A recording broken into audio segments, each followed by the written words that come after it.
The Shadow in the Attic. 1. My great-uncle, Uriah Garrison, was not a man to cross, a dark-faced, shaggy-browed man with wild black hair and a face that haunted my childhood dreams. I knew him only in those early years. My father crossed him, and he died, strangely, smothered in his bed 100 miles from Arkham, where my great-uncle lived. My Aunt Sophia condemned him, and she died, tripped on a stair by nothing visible. How many others might there have been? Who knows? Who could do more than whisper fearfully of what dark powers were at Uriah Garrison's command? And of how much of what was said of him was superstitious gossip, baseless and malicious, none could say. We never saw him again after my father's death, my mother hating her uncle then, and until the day she died, though she never forgot him. Nor did I, either him or his gambrel-roofed house on Aylesbury Street, in that part of Arkham south of the Miskatonic River, not far from Hangman's Hill and its wooded graveyard. Indeed, Hangman's Brook flowed through his grounds, wooded, too, like the cemetery on the hill. I never forgot the shadowed house where he lived alone and had someone in, by night, to keep his house for him, the high-ceilinged rooms, the shunned attic which no one entered by day, and into which no one was permitted ever to go with a lamp or light of any kind, the small-paned windows that looked out upon the bushes and trees, the fan-lit doors. It was the kind of house that could not fail to lay its dark magic upon an impressionable young mind, and it did upon mine, filling me with brooding fancies and sometimes terrifying dreams, from which I started awake and fled to my mother's side, and one memorable night lost my way and came upon my great-uncle's housekeeper with her strange, emotionless, expressionless face. She stared at me, and I at her, as across unfathomable gulfs of space, before I turned and sped away, spurred by new fear imposed upon those engendered in dreams. I did not miss going there. There was no love lost between us, and there was little communication, though there were occasions on which I was moved to send Uriah Garrison a short greeting, the old man's birthday or Christmas, to which he never responded, which was as well. It was, therefore, all the more surprising to me that I should have inherited his property and a small competence at his death, with no more annoying a provision but that I inhabit the house for the summer months of the first year after his death. He had known, clearly, that my teaching obligations would not permit occupancy throughout the year. It was not much to ask. I had no intention of keeping the property. Arkham had even in those years begun to grow outward along the Aylesbury Pike, and the city, which had once been so detached from my great-uncle's home, was now pressing close upon it, and the property would be a desirable acquisition for someone. Arkham held no particular attraction for me, though I was fascinated by the legends that haunted it, by its clustering gambrel roofs and the architectural ornamentation of 2 centuries ago. This fascination did not run deep, and Arkham as a permanent home did not appeal to me. But before I could sell Uriah Garrison's house, it was necessary to occupy it in accordance with the terms of his will. In June of 1928, over my mother's protests, and in spite of her dark hints that Uriah Garrison had been peculiarly cursed and abhorred, I took up my residence in the house on Aylesbury Street. It required little effort to do so, for the house had been left furnished since my great-uncle's death in March of that year, and someone clearly had kept it clean, as I saw on my arrival from Brattleboro. My great-uncle's housekeeper had evidently been instructed to continue her duties at least until my occupancy. But my great-uncle's lawyer, an ancient fellow who still affected high collars and solemn black attire, knew nothing of any arrangements Uriah Garrison had made when I called upon him to investigate the provisions of the will. "I've never been in the house, Mr. Duncan," he said. "If he made arrangements to have it kept clean, there must have been another key. I sent you the one I had, as you know. There is no other, to my knowledge." As for the provisions of my great-uncle's will, these were barrenly simple. I was merely to occupy the house through the months of June, July, and August, or for 90 days following my coming, if my teaching obligations made it impossible to take up occupancy on the 1st of June. There were no other conditions whatsoever, not even the ban on the attic room I had expected to see set down. "You may find the neighbors a trifle unfriendly at first," Mr. Saltonstall went on. "Your great-uncle was a man of odd habits, and he rebuffed the neighbors. I suppose he resented their moving into the neighborhood, and they, for their part, took umbrage at his independence, and made much of the fact that, because he took walks to the cemetery on Hangman's Hill, he seemed to prefer the company of the dead to that of the living. As to what the old man had been like in his last years, about which I asked, "He was a lusty, vigorous old fellow, very tough, actually," answered Mr. Saltonstall. "But, as so often happens, when his decline came, it came fast. He was dead in just 1 week. Senility, the doctor said." "His mind?" I asked. Mr. Saltonstall smiled frostily. "Well now, Mr. Duncan, you must know there was always some question about your uncle's mind. He had some very strange ideas which were, in a real sense, archaic. This witchcraft exploration, for one thing. He spent a good deal of money investigating the Salem trials, but you'll find his library intact and filled with books on the subject. Other than this obsessive interest in one subject, he was a coldly rational man. That describes him best. Unfriendly, and holding himself aloof." So great-uncle Uriah Garrison had not changed in the years that had intervened between my childhood and my late 20s. And the house had not changed, either. It still had that air of watchful waiting, like someone huddled together against the weather, waiting for a stagecoach. Nothing more recent, certainly, for the house was 200 years old, and, though well kept up, it had never been invaded by electricity, and its plumbing was archaic. Apart from its appointments and some aspects of its finishing lumber, the house had no value. Only the property on which it stood had considerable monetary worth in view of the expansion of Arkham along the Aylesbury Pike.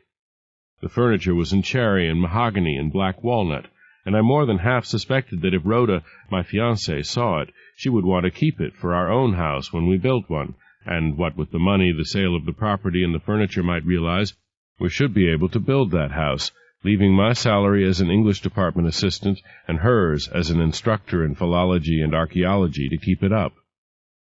3 months' time was not long to do without electricity, and I could endure the ancient plumbing for those weeks, but I decided forthwith that I could not do without a telephone, so I drove into Arkham and ordered a telephone installed without delay. While I was in the business section, I stopped in at the telegraph office on Church Street and sent wires to both my mother and Rhoda, assuring them of my arrival, and inviting Rhoda at her leisure to drive around and inspect my newly acquired property. I stopped long enough, too, for a good meal at one of the restaurants, bought a few necessary provisions for breakfast, however little inclined I might be toward building a fire in the old iron range in the kitchen, and went back fortified against hunger for the remainder of that day. I had brought with me various books and papers necessary to the doctoral dissertation on which I was at work, and I knew that the shelves of the library of Miskatonic University, scarcely a mile from the house, would offer me all the additional assistance I might need. Thomas Hardy and the Wessex country hardly constituted a subject so obscure as to make necessary application to the Widener or some more expanded college library. So to that work I set myself until mid-evening of my first day in Uriah Garrison's old house, when, being tired, I went to bed in what had been my great-uncle's room on the second floor, rather than in the guest room on the ground floor. 2. Rhoda surprised me by coming to visit late the following day. She arrived without any prior notice, driving her own roadster. Rhoda Prentice. It was, actually, a ridiculously prim name for such a lively young lady, one so filled with excitement and so vigorously alive. I failed to hear her drive in, and was not aware of her until she opened the front door of the house and called out, "Adam, are you home?" I bounded out of the study where I was at work, by lamplight, for the day was dark and lowering with squalls, and there she stood, with her shoulder-length ash-blonde hair damp with raindrops, and her thin lips parted, and her candid blue eyes taking in what she could see of the house with lively curiosity. But when I took her in my arms, a faint tremor ran through her body. "How can you bear 3 months in this house?" she cried. "It was made for doctoral dissertations," I said. "There's nothing here to disturb me." "The whole house disturbs me, Adam," she said with unaccustomed gravity. "Don't you feel anything wrong?" "What was wrong about it is dead. That was my great-uncle. When he was here, I admit the house reeked of evil." "And it still does, if you believe in psychic residue."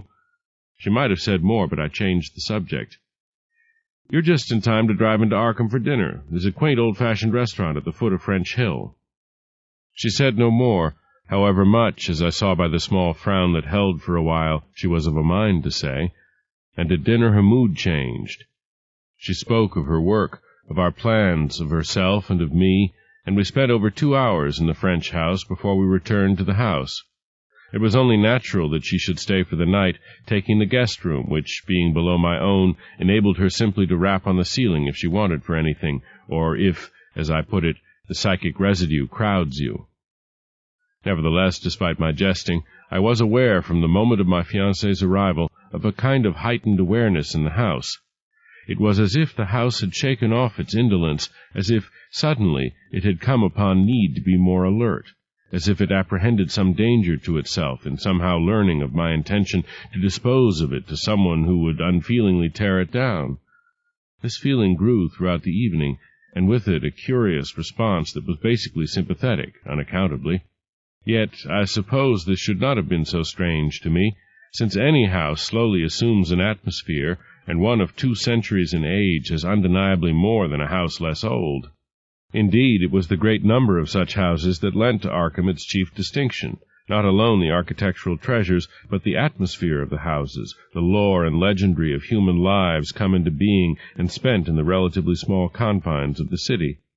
And from that moment, too, I was aware of something on another plane about the house, not that Rhoda's intuitive reaction to it had been communicated to me, but simply that her arrival spurred events, the first of which took place that very night.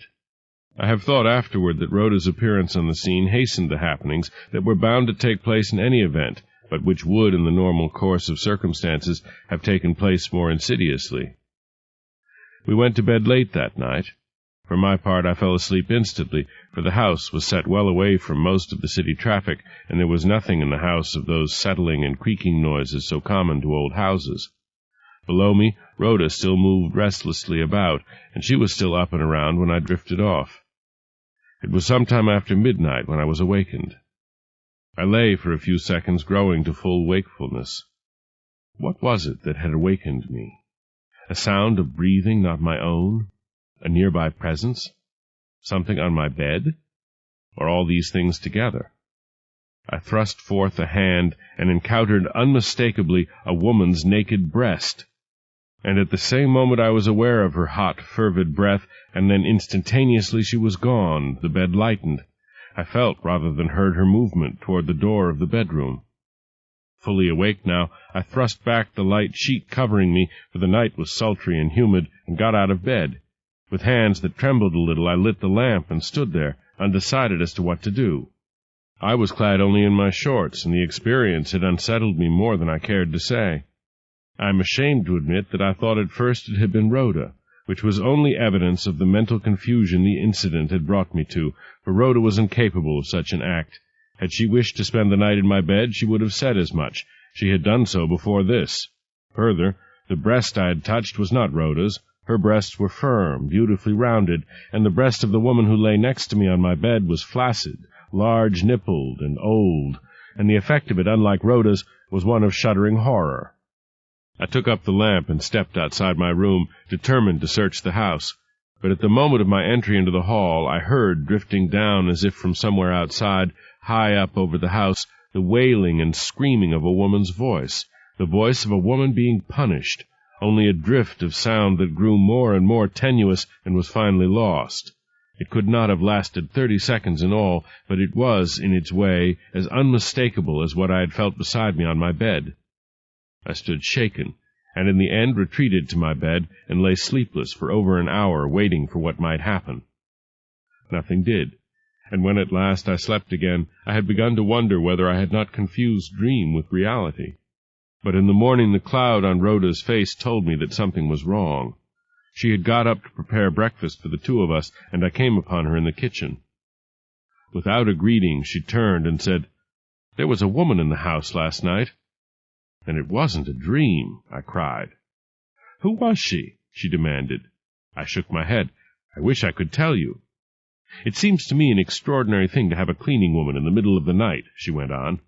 "You saw her?" "I saw her, yes. Why?" "What did she look like?" "She seemed to be a young woman, but I had a strange feeling that she wasn't young at all. Her face was expressionless, fixed, Only her eyes seemed to be alive. "She saw you?" "I don't think so." "My great-uncle's cleaning woman," I cried. "That's who it must have been. I found the house clean when I came. You see how clean it is. He must never have left orders for her not to come again. I remember seeing her once when I was a child. He always had her in at night." "How utterly ridiculous! Uriah Garrison died in March, over 3 months ago. Only a cretin couldn't tell by this time that he was no longer alive. Who pays her?" "Who, indeed?" I could not answer. Furthermore, in the circumstances, I could not tell Rhoda of my experience in the night.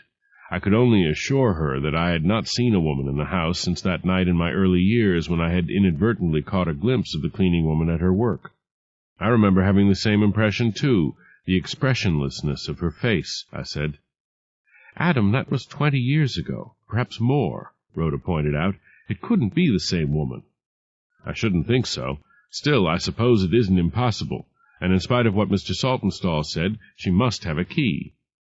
"It simply doesn't make sense, and you've hardly been here long enough to hire anyone yourself." "I didn't." "I believe it." "You wouldn't lift a finger to dust if you were drowning in it." She shrugged. "You'll have to find out who she is and put a stop to it. It won't do to have people gossiping, you know." On this note we sat down to breakfast, after which I knew Rhoda intended to be on her way. But the troubled frown remained on Rhoda's forehead, and she said very little during the meal, responding to my comments with only the briefest of monosyllables, until at last she burst forth with, "Oh, Adam, can't you feel it?" "Feel what?" "Something in this house wants you, Adam. I sense it. It's you the house wants." After my initial astonishment, I pointed out soberly that the house was an inanimate object. I was, to the best of my knowledge, the only living creature in it, exclusive of mice I may not have seen or heard, and that the house could not want or not want anything. She was not convinced, and when, an hour later, she was ready to leave, she said impulsively, "Adam, come away with me, now." "It would be folly to surrender a valuable property we can both turn to good use simply to satisfy your whim, Rhoda," I answered. "It's more than a whim. Take care, Adam." On this note we parted, Rhoda promising to come again later in the summer, and exacting my promise to write her faithfully. 3. The experience of that second night in the house stirred my memory to thoughts of the sinister gloom that had pervaded the house for me as a boy, gloom which radiated from my great-uncle Uriah's forbidding countenance, and from the locked attic room which no one dared enter, however often my great-uncle went in and out of it. I suppose it was only natural that eventually I would think again of the challenge represented by the attic room and would respond to it. The rain of yesterday had given way to bright sunlight, which streamed into the house through the windows on the sunny side, and gave to it an air of genteel and mellow age, one far removed from the sinister. It was such a day as to make all that was dark and ominous seem very far away, and I did not hesitate to light a lamp to dispel the darkness in the windowless attic, and set out forthwith for the top of the old house, carrying along all the keys Mr. Saltonstall had surrendered to me. None was necessary, however. The attic room was unlocked. And empty, too, I thought, when I stepped into it. But not quite. A single chair stood in the middle of that gabled room, and on it lay a few prosaic objects, and one which could not be so described, some women's clothing, and a rubber mask, one of that kind which molds to the features of the wearer. I crossed to it astonished, and put the lamp down on the floor the better to examine the things on the chair. They were nothing more than what I had seen at a glance, a common cotton house-dress in a very old-fashioned square-print design in various shades of gray, an apron, a pair of skin-tight rubber gloves, elastic stockings, house slippers, and then the mask, which on examination proved to be ordinary enough, save for having hair attached to it, however unusual it was to find it here. The clothing could very likely have belonged to great-uncle Uriah's cleaning woman. It would have been like him to let her use only the attic room in which to change, and yet, of course, this did not ring true, considering the care he had always taken to allow no one to enter that room but himself. The mask could not be so readily explained. It was not at all hardening, betokening long disuse. It had the softness and flexibility of rubber that is being used, which was all the more mystifying.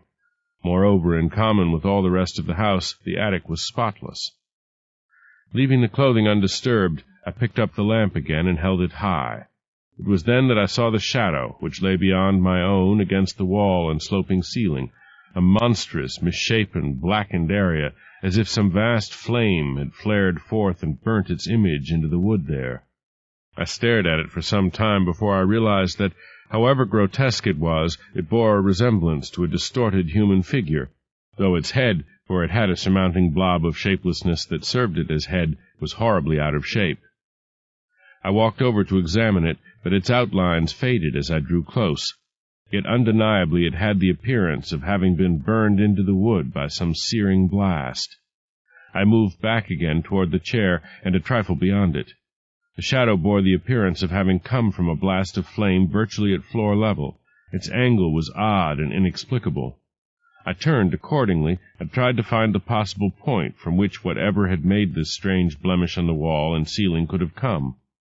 As I turned, the light fell upon the opposite side of the attic room and disclosed, at the point I sought, an opening at the juncture of the roof and the floor, for there was along this side of the house no wall between floor and roof, an opening no larger than that for a mouse, and I assumed instantly that it was indeed a mouse-hole, and it did not attract my attention for more than a second, but what was painted in garish red chalk or oil all around it did.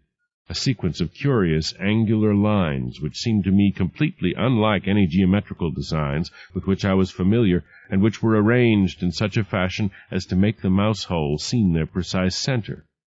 I thought instantly of my great-uncle's absorption in witchcraft, but no, these were not the familiar pentagrams and tetrahedrons and circles associated with sorcery, rather their opposite.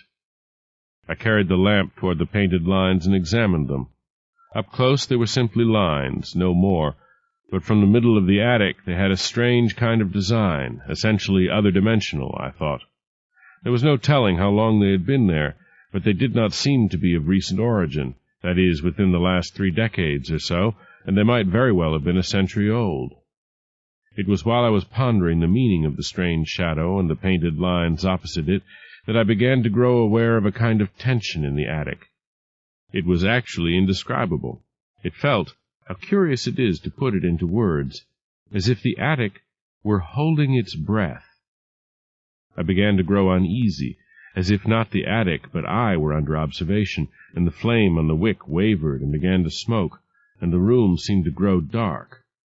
There was a moment that was as if the earth had taken a half-turn backward, or something of that kind, and I had not gone along with it, but were suspended somewhere far out in space at the instant before plunging into orbit of my own.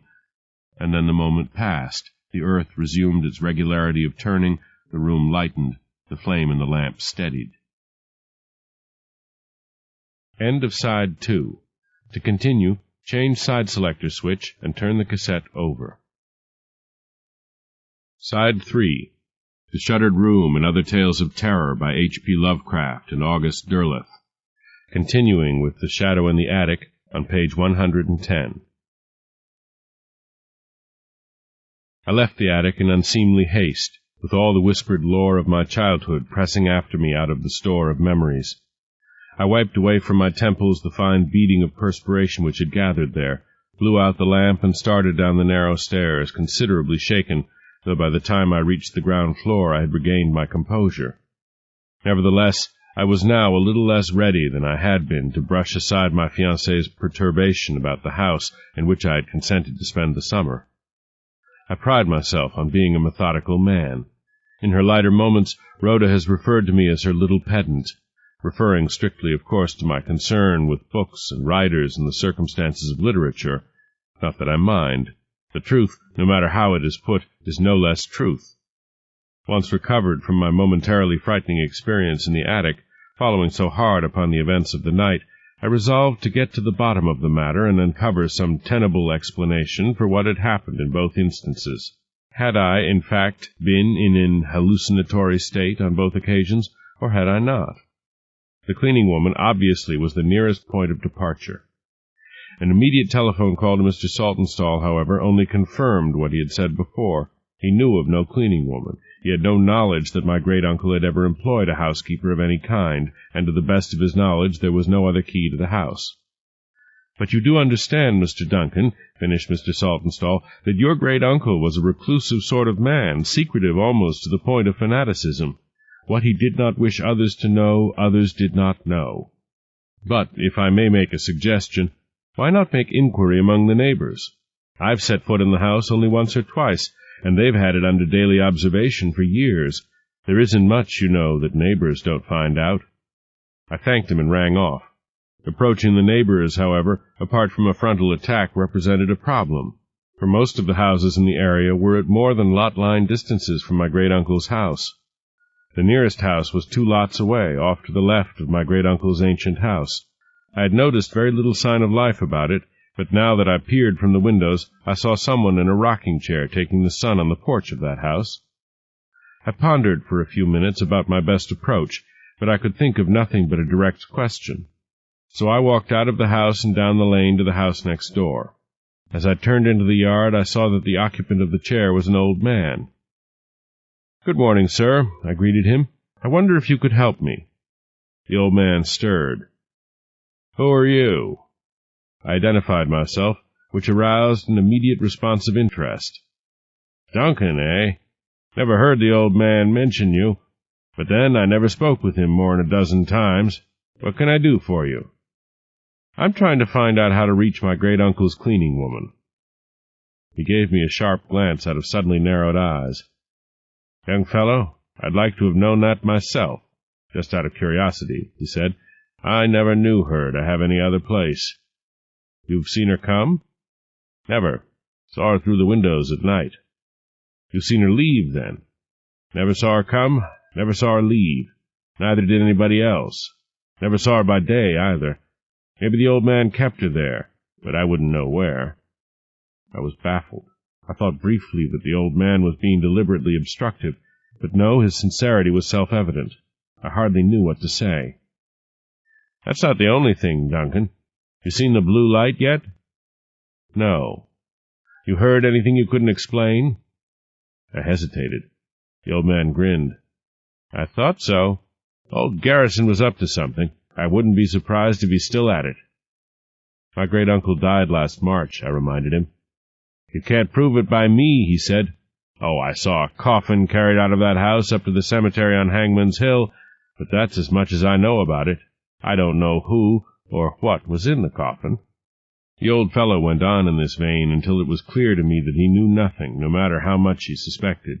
He gave me hints and innuendos, but nothing tangible, and the sum of what he hinted was little more than what I had known myself, that my great-uncle kept to himself, that he was engaged in some hellish business, and that he was better dead than alive, if in fact he were dead.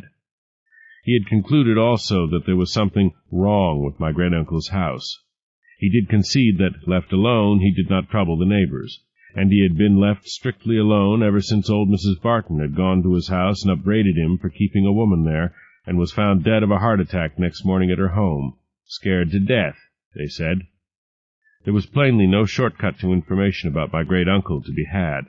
Unlike the subject of my doctoral dissertation, there were no references in libraries, other than my great-uncle's own, to which I repaired at once, only to find there an almost solid array of books, both ancient and modern, on the subject of sorcery and witchcraft, and allied superstitions, the Malleus Maleficarum, for example, and very old books by Elias Magnus, Eunapius, De Rocha, and others. Few titles meant anything to me. I had never heard of Ananias de Natura Daemonum, or De Vignatis Quaestio de Lamas, or Stampa's Fuga Satanae. It was evident that my great-uncle had read his books, for they were marked up with annotations, principally cross-references, jotted down for his easy use. I had no difficulty reading the often ancient printing, but it was all on related themes. My great-uncle's interest ran not only to the ordinary practices of witchcraft and demonology, but to a persistent fascination with succubi, the retention of the essence from one existence to another, not apparently a reference to reincarnation, familiars, the wreaking of vengeance by means of sorcery, incantations, and the like. I had no intention of studying the books, but I took time to follow through some of his references on the essence, and found myself led from book to book from a discussion of the essence, or soul, or life force, as it was variously called, through chapters on transmigration and possession to a dissertation on taking over a new body by driving out the life force within and substituting one's own essence, the sort of rigmarole which might conceivably have appealed to an aging man on the threshold of death. I was still at work among the books when Rhoda called from Boston. Boston? I was astonished. You didn't get very far. No, she said.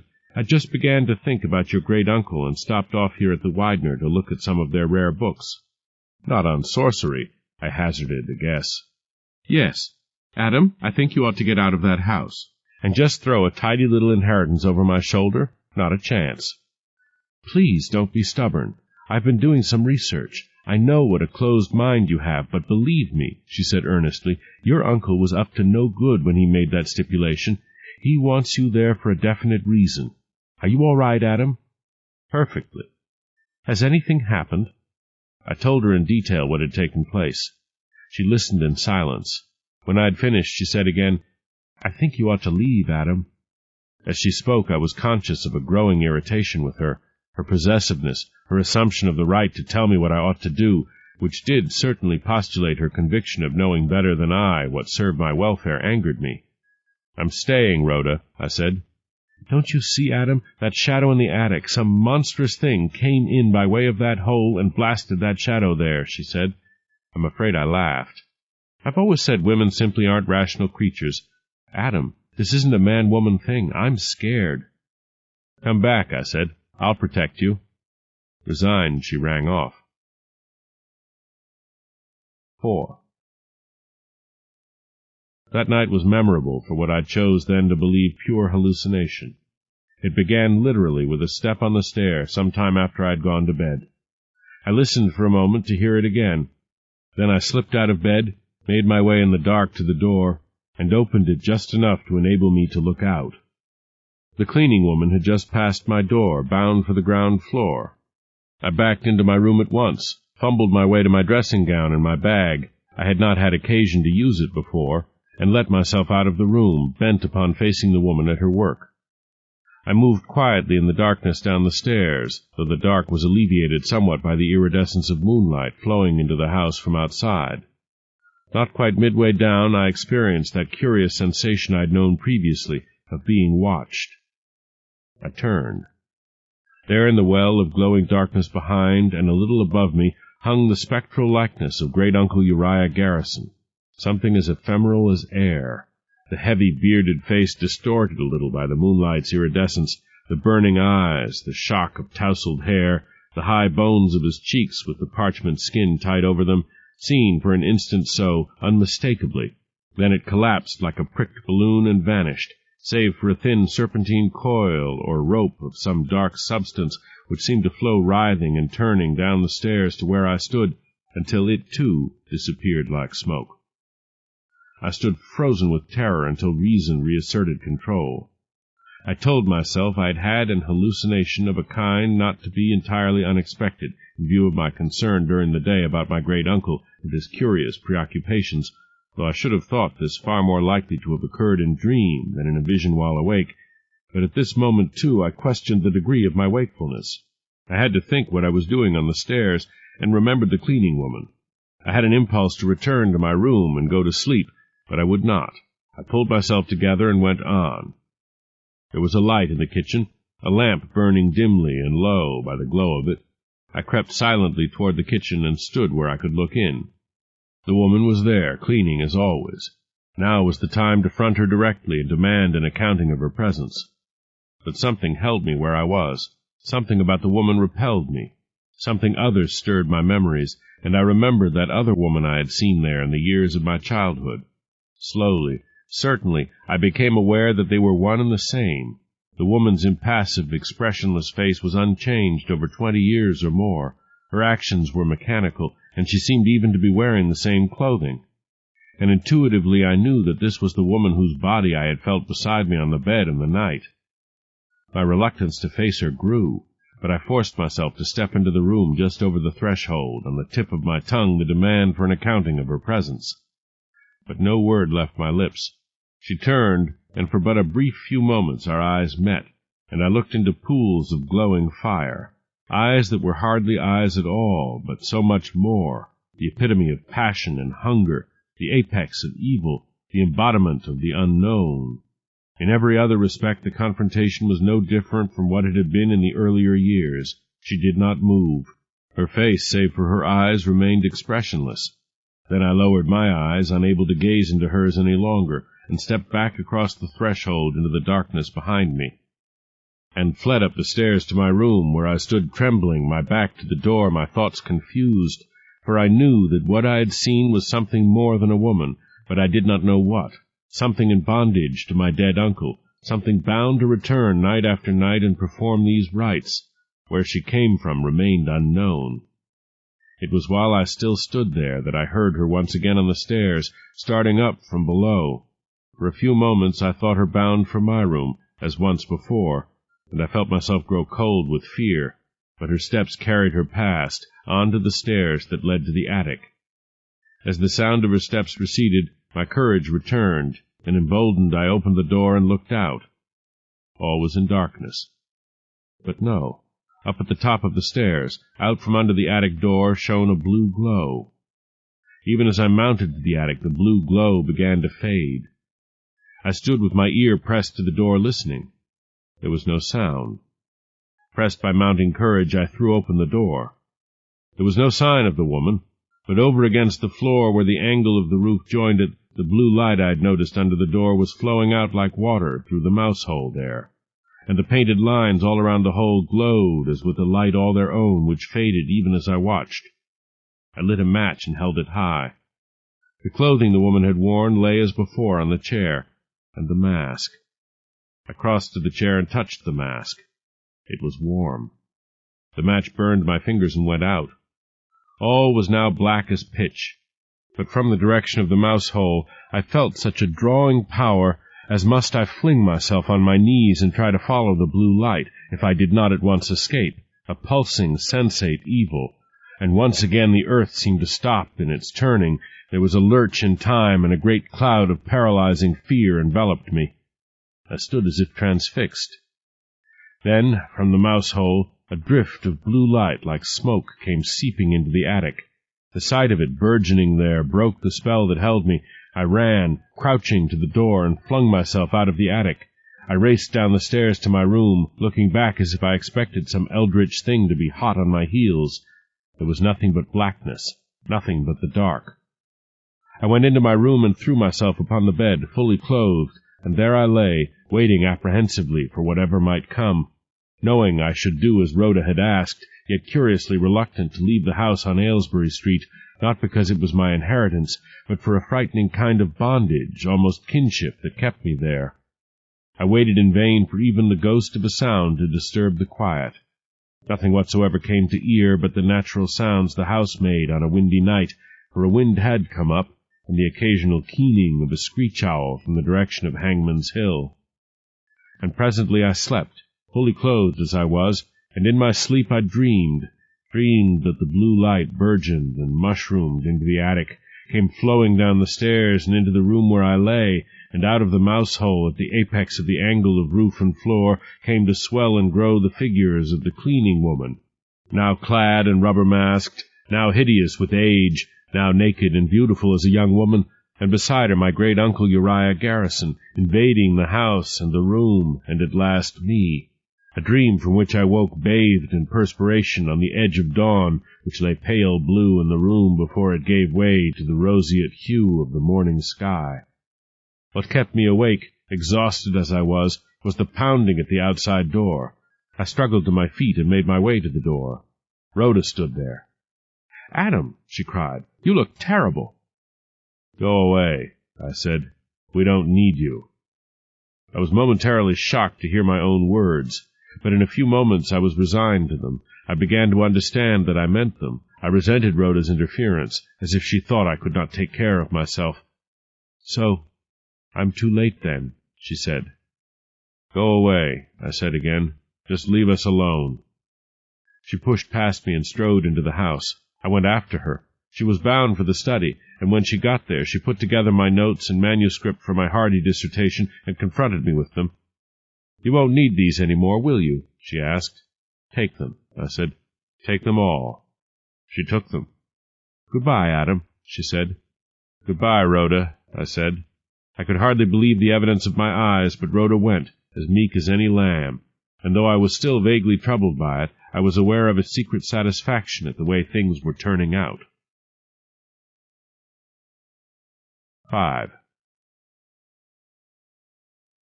I spent most of the rest of that day just relaxing and, in a sense, waiting upon the events of that night. It is impossible now to describe my frame of mind. All fear had left me, and I was consumed with a vivid curiosity, even with a kind of eagerness. The day dragged. I slept through part of it. I ate very little.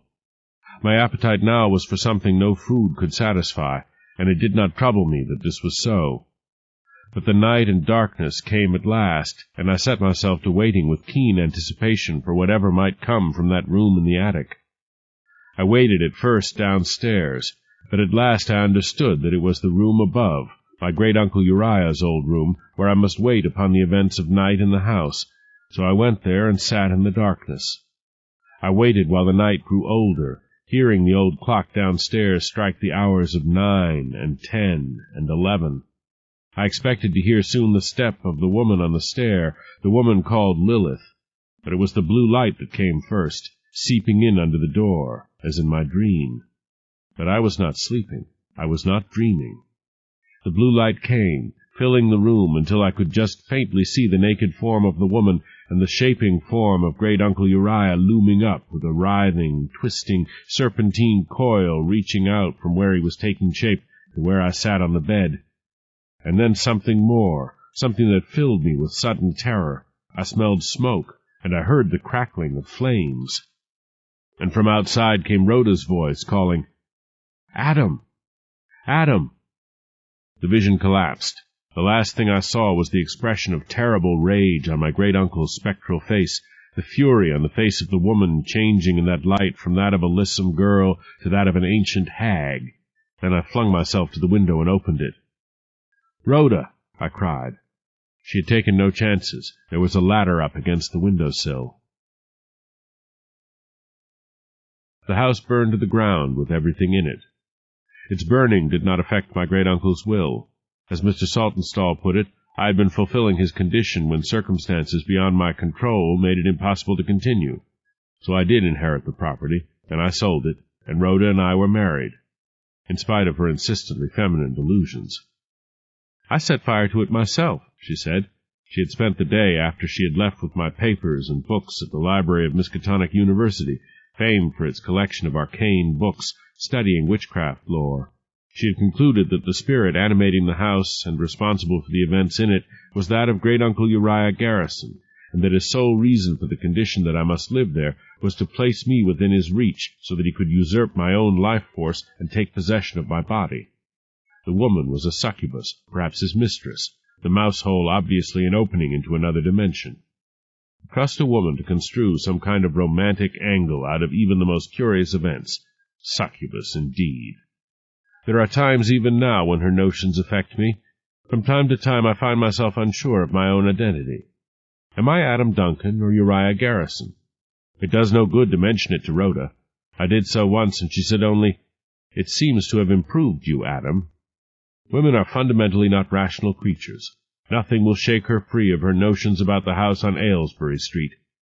It annoys me that I find myself unable to come up with a more rational explanation myself, one that will satisfy all the questions that occur to me when I sit down and think about the events in which I played such a small, if motivating, part.